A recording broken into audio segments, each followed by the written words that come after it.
honestly, I'm kind of thinking like what a nice surprise Cuphead is, and kind of like a breath of fresh air considering what it is, and it's been delayed for so many times. I'm happy we finally have our hands on it because I think it's really good. Spoilers, I kind of love it. I have a lot of things to say about it, though. It's very interesting, and I think that if you have the chance, you really should play it, and most importantly, I think you should play it with a friend. Now, just jumping into it, if you don't know, you can't really tell from the outset what Cuphead really is, but it is like a very difficult platformer shmup 2D game, which is mostly centered around fighting bosses. It's basically boss rush with a couple of little different things thrown in there, and it's incredibly challenging, but it's also incredibly endearing and charming because it's hand animated from the ground up. Like seriously, a couple months ago, I was able to talk to some of the artists that made the game, and they showed me like all the prints they had and all the art books and sketchbooks and stuff, and every single attack animation and movement animation are completely hand-drawn animation cells. Not only that, the backgrounds are hand-painted watercolor paintings.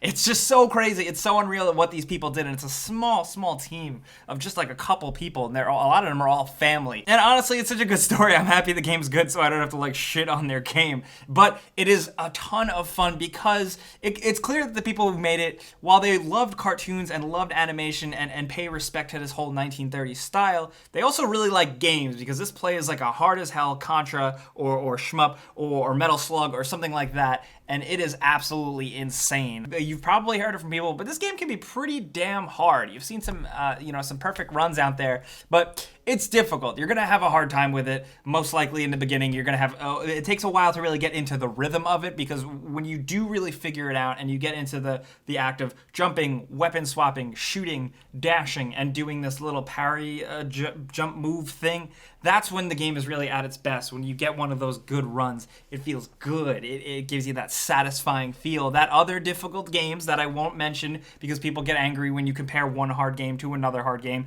you get that rush of endorphins, that sense of accomplishment, that it makes it so worth it. While I do love more relaxed, easy games sometimes a good hard game is really good, and here I think it really is, but especially when you play with friends. Now, I think one of the biggest bummers and one of the biggest missteps this game made is that it's not online co-op. It's only couch co-op, completely drop in, drop out. Sometimes it does get a little messy on screen with so much going on at once, but it is so much fun to play with friends. I gotta say, like, this couch co-op Cuphead stuff has been the most fun I've had playing with a controller next to someone sharing a TV in a long time, and I think that's worth saying something. I like, if I can't get that point across to you, I'm trying. Plus, I love good characters and stuff, and I really like Cuphead and Mugman. They're a little bit different. They're not just kind of color swaps, and I love their little look and their little animation and their little toughness that they got, because this whole presentation is actually a little darker than you would think. 1930s animation was actually kind of creepy and weird,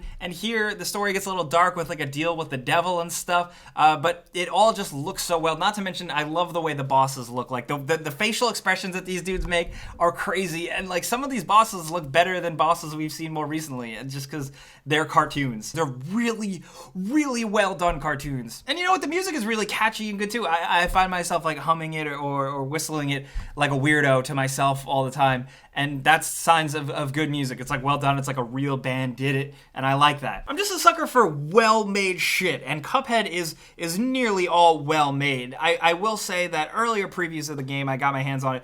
It was mostly just a boss rush mode where you just fight bosses. It seems like they went back and added more traditional 2D linear levels to fight through enemies and get through. Those feel a little less strong than the boss battles do. They do add a little bit more to the game that is actually way more dense than I thought it would be, but really the standout are the boss battles and the other little things, not the 2D linear battles. But I do think there is a lot of value in this because number one, playing with a friend is good, but number two is you're going to want to replay the boss battles over and over again because they are fun. I did find myself jumping back in. I lose patience with games very quickly. In high school, I was known as the guy that broke Guitar Hero controllers. Yeah, I'm a total dick, I guess.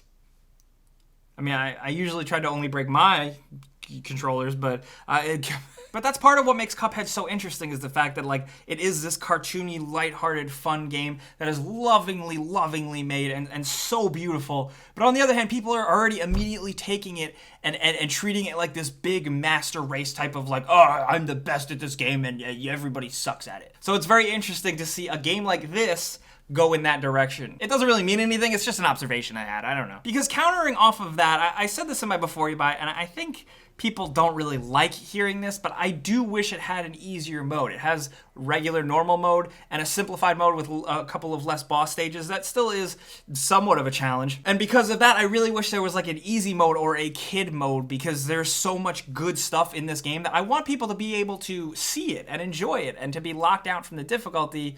You know, I just wish more people could see that. But on the other hand, I think part of what does make Cuphead so good is the fact that it is a gamer's game. It is a hardcore, very challenging game. So it's like 50-50, you know? It doesn't really hurt the whole thing if you think about it though, honestly, because if somebody wants to see the game that bad, they will just figure out how to get good at it and patience and persevere and get through and play it and see everything the game has to offer, like you did with in the old days, I guess I could say, like with older, more challenging games. That sounds so weird. I just said the old days.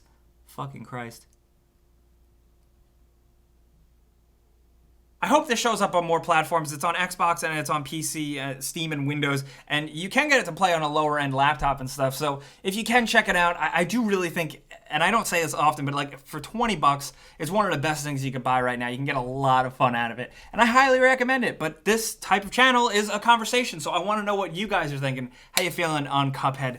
There's a lot to say. What's your favorite boss fight? I think mine was the witch, the woman in the candy castle with all the different junk foods that came out at you. I really like that. Just from like a design standpoint, it was fun, but just the way it was animated, I really liked. Let me know what your favorite part of Cuphead was. Let me know what you think was the hardest part in Cuphead. Let's talk about anything about it down in the comments. I am going to be down there talking to you guys, but you probably know the deal by now. If you got anything else for me, anything at all, hit me up on Twitter, Facebook, and Instagram at Jake Baldino. I'm always there for you, most of the time. But thanks for listening to me ramble about games here on this humble channel. You know, clicking the like button, it really helps me out personally. But I'm Jake Baldino. Thanks for watching. You can subscribe because video games.